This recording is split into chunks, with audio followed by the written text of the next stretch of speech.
छठ माता की जय। जय श्री कृष्णा। राधे राधे।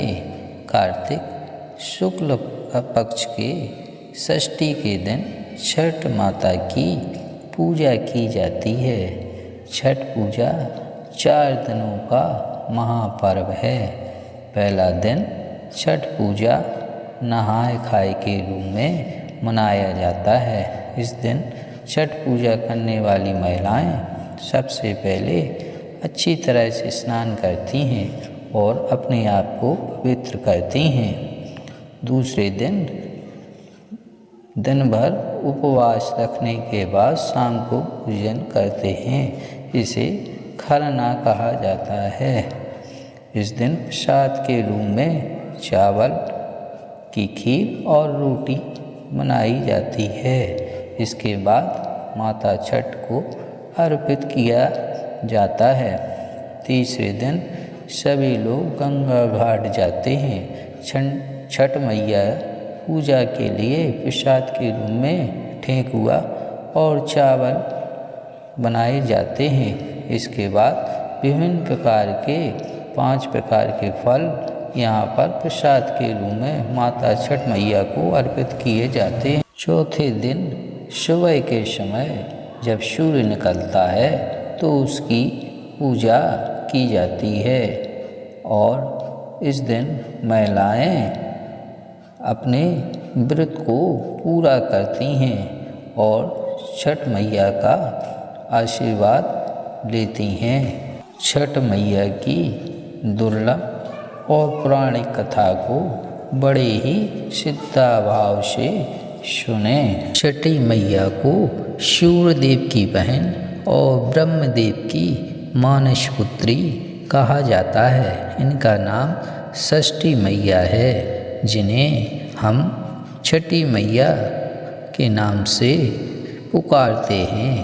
छठ पूजा में सूर्यदेव के साथ इन देवी का पूजन करते हैं।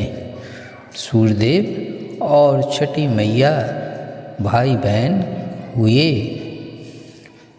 पौराणिक कथा के अनुसार जब ब्रह्मा जी ने सृष्टि की रचना प्रारंभ की तो उन्होंने अपने शरीर के 2 हिस्से किए। दायां भाग पुरुष और बायां भाग प्रकृति।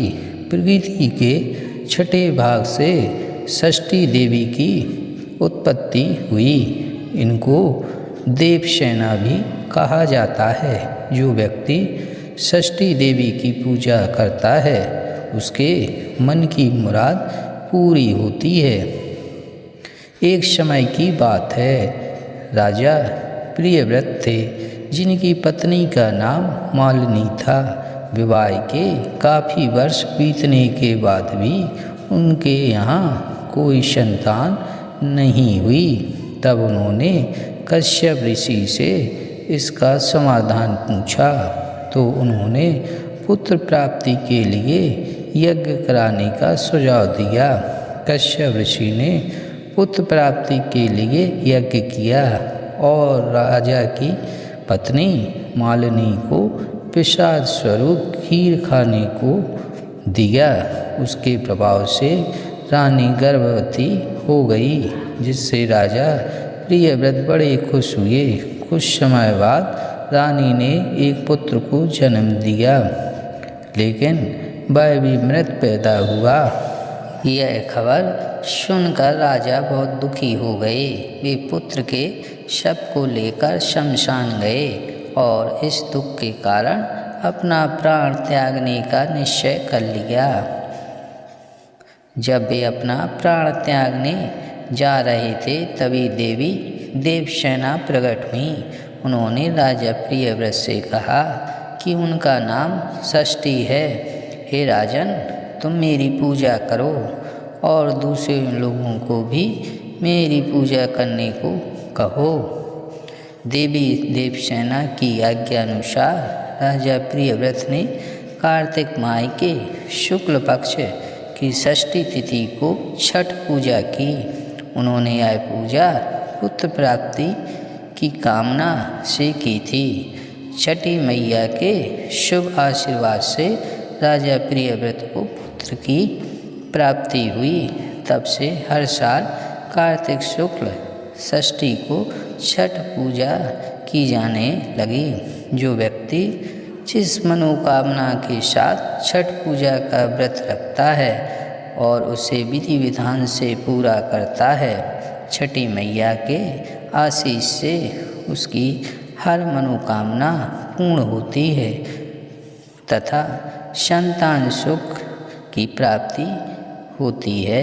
भगवान राम ने लंका पर विजय पाने के बाद राम राज्य की स्थापना के दिन कार्तिक शुक्ल षष्ठी को छठ व्रत किया और सप्तमी शाम को सूर्योदय के वक्त उन्होंने पूजा की।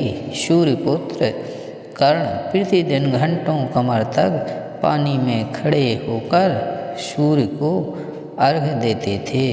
महाभारत काल में सूर्यपुत्र कर्ण ने भी छठ माता की पूजा की थी। मान्यता है कि इसी व्रत से उन्हें कई शक्तियाँ प्राप्त हुई थीं। कथाओं के अनुसार जब पांडव अपना सारा राजपाट जुए में हार गए तब द्रौपदी ने छठ व्रत रखा था।